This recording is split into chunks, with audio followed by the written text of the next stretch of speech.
Assalamualaikum warahmatullahi wabarakatuh. Saya Ana Nuraini dari PIAUD 6A yang menjelaskan tentang konsep anak berkebutuhan khusus. Anak berkebutuhan khusus adalah anak yang memiliki pertumbuhan dan perkembangan menyimpang dari kriteria normal baik secara fisik, psikis, emosi, dan pendidikan khusus.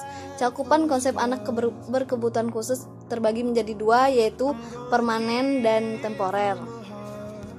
Anak berkebutuhan khusus bersifat menetap atau permanen adalah anak yang mengalami gangguan hambatan belajar bersifat internal dan akibat langsung dari kecacatan, gangguan penglihatan, gangguan pendengaran, dan gangguan gerak atau motorik. Dan anak berkebutuhan khusus bersifat sementara atau temporer adalah anak berkebutuhan khusus yang mengalami hambatan atau gangguan belajar akibat faktor eksternal seperti trauma akibat bencana alam, perlakuan kasar dari orang tua, dan anak tidak bisa menulis atau membaca akibat keliruan guru saat mengajar. Jenis-jenis anak berkebutuhan khusus. Yang pertama adalah tunanetra, anak yang mempunyai kekurangan indrawi yakni penglihatan. Walaupun penglihatannya bermasalah, namun intelijensi yang mereka miliki masih dalam taraf normal.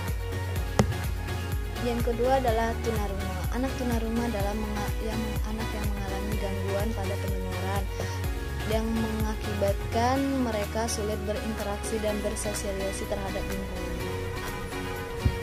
Yang ketiga adalah tunadaksa. Tunadaksa adalah anak yang mengalami gangguan pada tubuhnya, yakni kelumpuhan yang diakibatkan oleh polio dan gangguan saraf motorik. Yang keempat, tunawicara. Anak yang mengalami kelainan pada proses berbicara atau berbahasa. Anak seperti ini mengalami kesulitan saat berbicara atau berbahasa sehingga tidak dapat dimengerti orang lain. Yang kelima adalah kelainan pada emosi.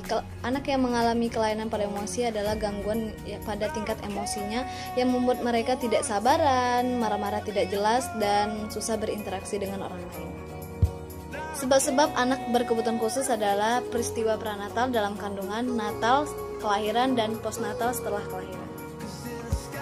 Cara menangani anak berkebutuhan khusus, yang pertama adalah penguat kondisi mental orang tua. Strategi ini sangat berperan aktif untuk orang tua melakukan pengasuhan anak berkebutuhan khusus. Beberapa strategi yang dibutuhkan untuk orang tua anak berkebutuhan khusus diantaranya perlu menyediakan waktu untuk dirinya sendiri, bekerja sama dalam pengasuhan anak berkebutuhan khusus, dan bekerja sama mencari informasi tentang anak berkebutuhan khusus. Yang kedua, dukungan sosial yang memadai. Dukungan sosial memegang peranan luar biasa bagi keberlangsungan pengasuhan anak berkebutuhan khusus. Dukungan sosial dapat berupa dorongan moral yang menguatkan dari masyarakat sekitar dan keluarga terdekat. Yang ketiga adalah peran aktif pemerintah. Peran aktif pemerintah dalam menyediakan pelayanan kesehatan dan juga konsultasi yang dapat mudah dijangkau oleh masyarakat. Hal ini merupakan faktor yang sangat vital bagi masyarakat umum.